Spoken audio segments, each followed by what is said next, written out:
My name is Stella. I am 46 years old. My life is simple and quiet. I have a job in an office. I often work long hours. Because of all the work, I am always tired.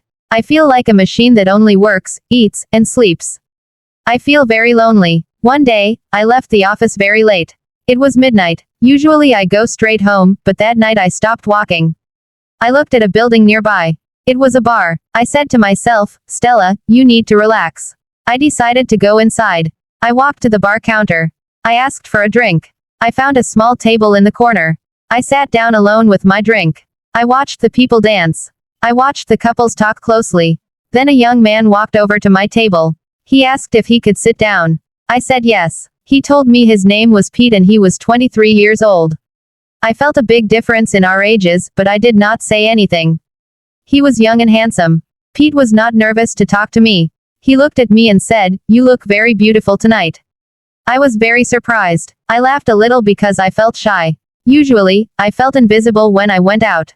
But tonight, Pete made me feel seen. He asked me questions about my life. He listened carefully when I answered. Pete was flirting with me and I knew it. For many years, I only thought of my work. Now, I thought of myself. I felt like a woman again. I forgot that I was 46 years old. I forgot my problems and my loneliness.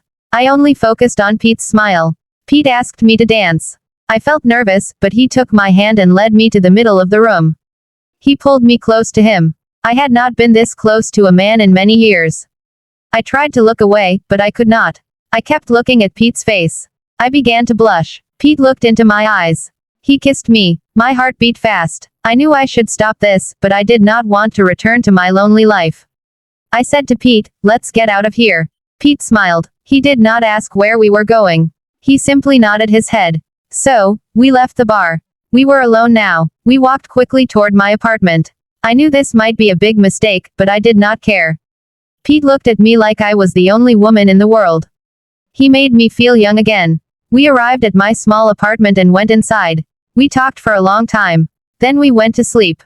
Pete slept beside me. I felt safe. The next morning, I looked at Pete. He was still sleeping next to me. I told myself that this was just one night and everything would be fine. Then suddenly, I heard a sound, a key turning in the lock.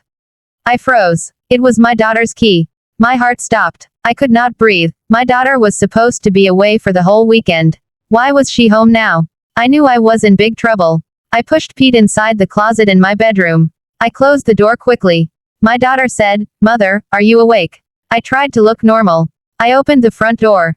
My hands were shaking. My daughter came inside. She began to walk toward my bedroom. I needed to stop her.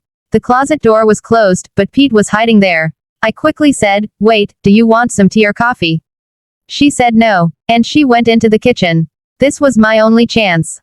I opened the closet door. I said to Pete, "You must go now." Pete nodded his head. He moved toward the front door. I thought the problem was over, but then he stopped near the door. He gave me a strange look. He said, "Your daughter is cute, too." I could not move. My face burned. I felt anger and shame. I pointed at the door with my finger. I told him, "Stay away from me. Do not come back." I pushed him out of the apartment quickly and locked the door. I went to the kitchen and tried to look normal again. My daughter asked me if everything was okay. I just smiled and said yes. I knew I had made a big mistake. I hoped he would forget me. In this morning forever. The next day, my doorbell rang. I opened the door. It was Pete. He looked happy. He did not talk about the night we spent together. He only talked about money. He said, "I need some money now." I felt confused. I thought if I give him money, he will leave me alone. So I gave him some cash. It was not a lot of money, but it was all I had. I told him, "Take this now. Please go and do not come back here again." He took the money quickly and walked away. But Pete did not go away forever. He came back to my apartment the next week.